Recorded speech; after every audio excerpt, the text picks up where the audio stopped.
Oh well, happy 4th of July.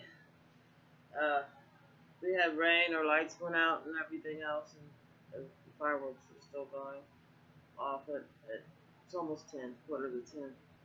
Uh, but anyway, um, I wanted to touch on mental illness because every time we have one of these shootings, we always talk about mental illness. I think sometimes we need to think about the underlying causes of mental illness. And a lot of times it's caused by trauma, such as whoopings could be a trauma, sexual abuse could be a trauma, uh, a death could be a trauma, uh, um, witnessing an accident, a car accident, um, being in an accident. There's multiple things that cause trauma, and one of the things I think we have a problems with these people that go off and like decide that it's a good idea to do mass shootings. Um, um, might be some underlying issues. Um, uh, let's say, for instance, we just had a pastor here in Memphis that got arrested for sexually abusing children. And a lot of times when that happens, sometimes the kids come forward and people are like, well, children do lie in this case. And the one thing funny about saying that children do lie, you have to understand the time length that they've been here opposed to the time length that the adult has been here. And you'd have to wonder where this child learn this. And if it's sexual abuse, it's usually somebody close, a family member. It could be a mother, father, brother, sister, uncle, aunt, grandparents, etc. Friends of the family, um, and but relatives is cousins. It's a whole bunch, so it could be any of those. And then you have the friends of the family. Then you have your trusted, like coaches, such as you had in like the coach like that was it in the football, um, and of course pastors and teachers. And the thing is that a lot of times that cause the biggest abuses to the child is that when the child is put on the back of the burner, like, oh, we have to, that we can't destroy this adult. So it's easier to just step on the child, to stifle the child, to oppress the child. Same thing with spanking. Usually, the severe damage that it causes by sexual abuse is like before puberty. That with whooping is like before they start walking and talking, uh, because it usually escalates. And then what happens is with sexual abuse and physical abuse is that lots of times in teenager years you have what they might call like a schizoid like episode, psychotic. Usually they go schizoid, and and they can still be functional adults or whatever, uh, uh, without medication, because sometimes the side effects of the medication could be far worse than the actual trauma that caused the problem. Um, and then and then you have other issues where like where the um, the community sort of peer pressure, um, like maybe they have some type of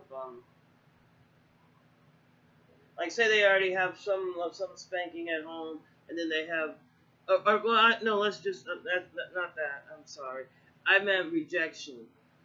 That's what I was trying to think of. Like if you have like parents that reject a child, parents that are like say for instance, lots it's more common, the boyfriend or the husband, um, the child of the child's mother.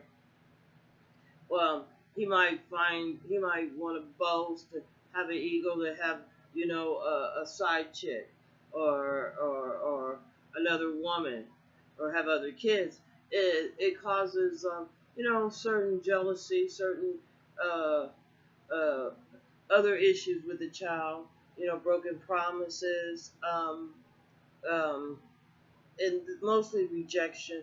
You have rejection, um, and separation anxiety. It's a real thing too. So if you have the issues of like, and it could go both ways. Maybe and I'm not talking about, oh, you're working 40 hours a week. I'm talking about like when you do have time with the child. It's not a time where you're sharing memories, or or they're actually for their appetite something to learn. Like be it like how to make their favorite sandwich, or how to put a worm on a hook, or how to crochet, or how to draw, or how to work on a car. These things engages the child to a more healthier, nourishing way. And the younger they are, you have a learning curve that really thrives for uh, information. You know, be it helping with the spelling or math. It's language or whatever. Learning to music is, you know, that is, that's helpful to the child's development, opposed to whooping or sexual abuse. And today in modern time, we have seen lots of situations like, take for the school situations with teachers getting pregnant, teachers getting kids pregnant, having other authorities in the school, so as policemen, um, and stuff like that. And in a sense, we have sort of not giving children their due respect and rights as an equal human being. Uh, um, you see a lot of times, like in the case of Bill Cosby, look how many years he went with sexually abusing these women.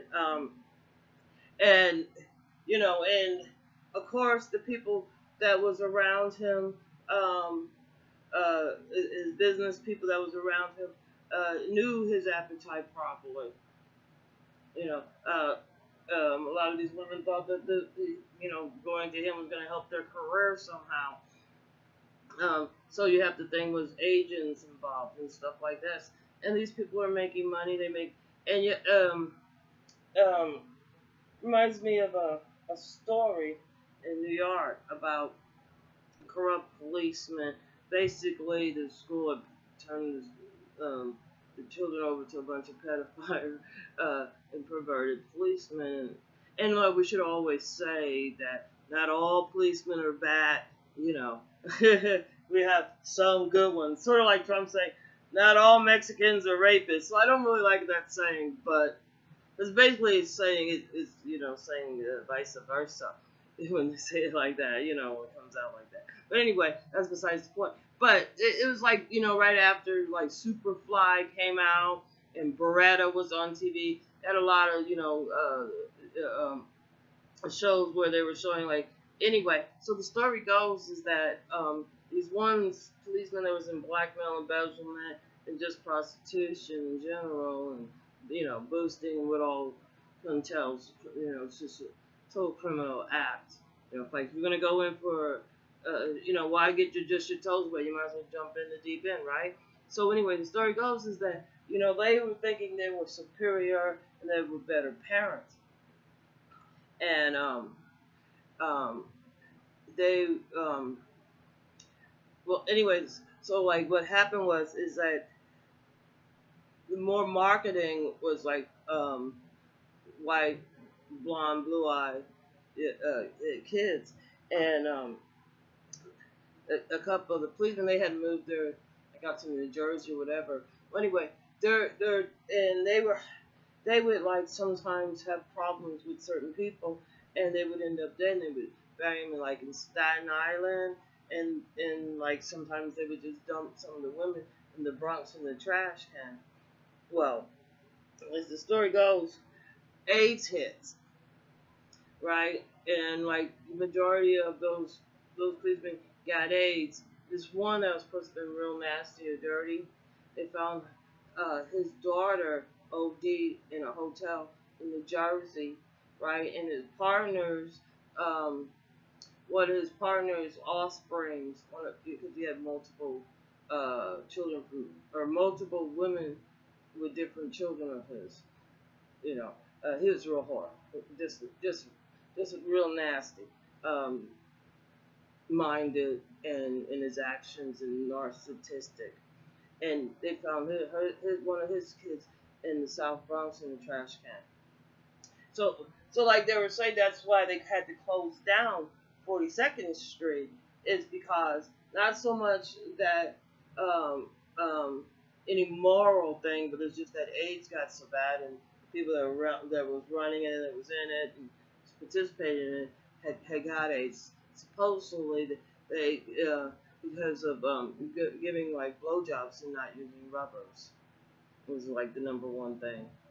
So like, cause body fluids. You could have open cuts, sores, stuff like that. You know, in your mouth or whatever. Uh, then you also have to remember they had herpes was out, so those are blisters, open sores. So you had a great combination. So basically, the story is that what what they saw themselves being above and better because they was doing this, like being cons and doing some blue collar crime, so they thought they were better, whatever. But it involved devastating and narcissistic behavior to mostly children. So anyway, um, so they weep with their soul, right? But that is the results of hitting of sexual abuse is that you have adults that uh, learned because during their early young age, especially like a lot of children, any of this that you do before puberty, is hitting before walking and talking. It's more instilled in them that that's correct behavior. Is to sort of a narcissistic type of you know attitude where they don't mind giving pain and maybe enjoy giving pain. And I don't mean like S&M, like 50 Shades of Grey, but yes, in some sense that way. But in this sense, it's more of a uh, um, uh, um, passive aggressive type of narcissistic uh, behavior, and a lot of it is caused by the double binding. That's which is another worst thing to do to your child. You have the double binding hypocrites, where like they say one thing, but their actions is another. Like you tell your daughter or something, like you don't give her any information, the vivid information of like sex or vivid information on uh, your finances, or you're not giving them a visual, verbal explanation, uh, uh, uh, but instead you might like tell them like say you tell your daughter like if she asks about sex, you'll say, well, if you get pregnant, I'm gonna kick you out the fucking house.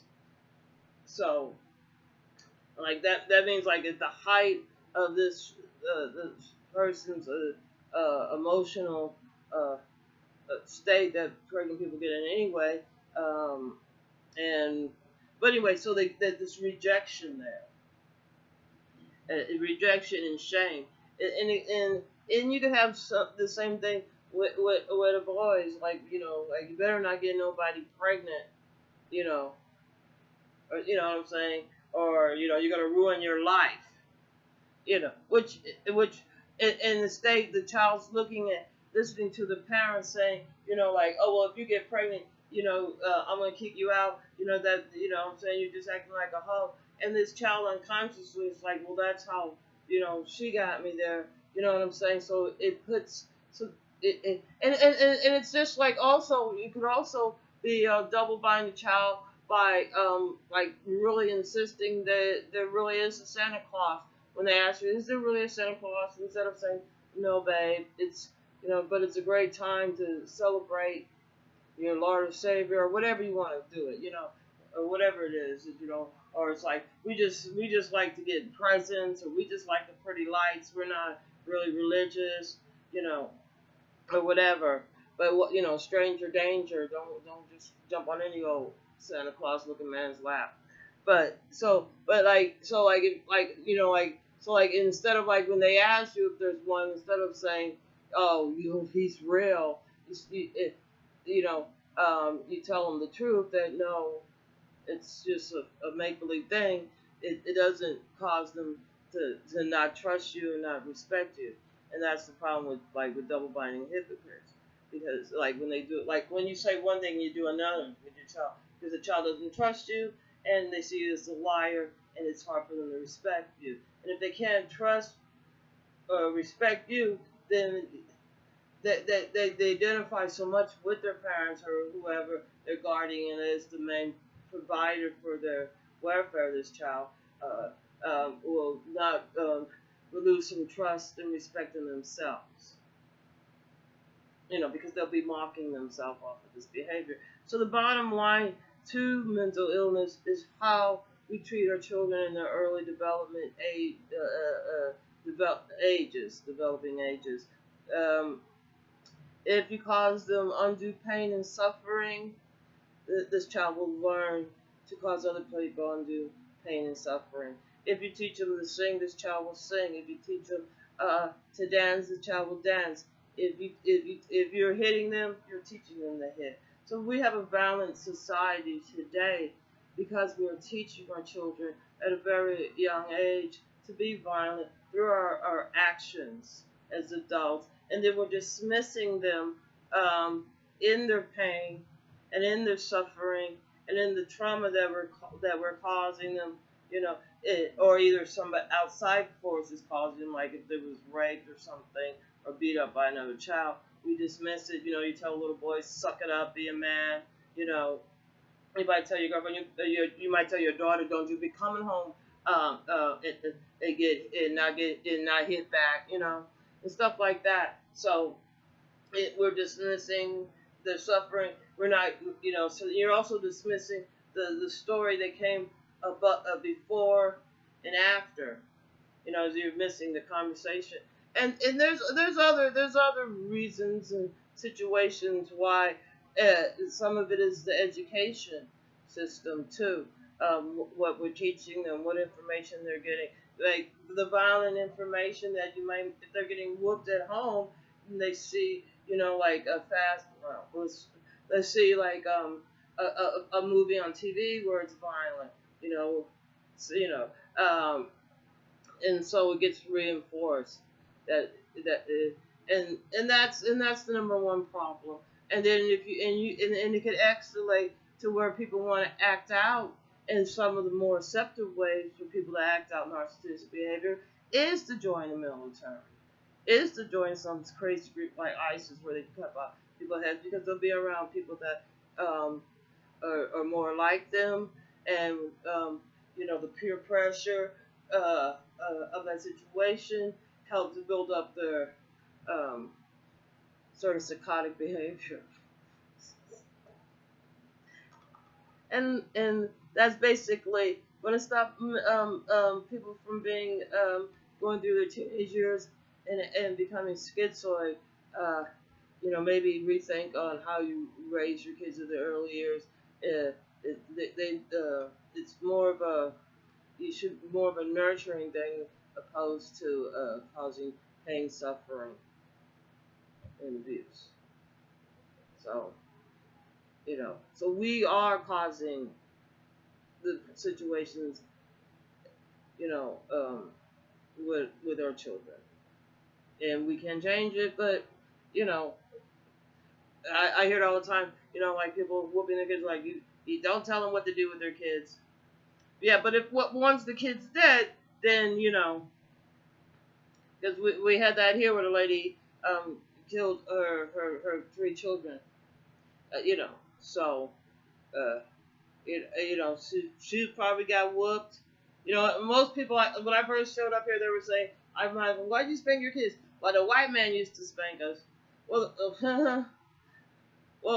Oh, there was some cases where the white man was eating people, and then when they left that area, the people that they left there, the black people there became cannibal. So because they destroyed all the parents and left the younger, you know. So and that's the same thing with like the war in Middle East. You know, who's to say? Because never mind. Um, but anyway, so you want to stop mental illness? Stop whooping your kids. Stop sexually abusing them.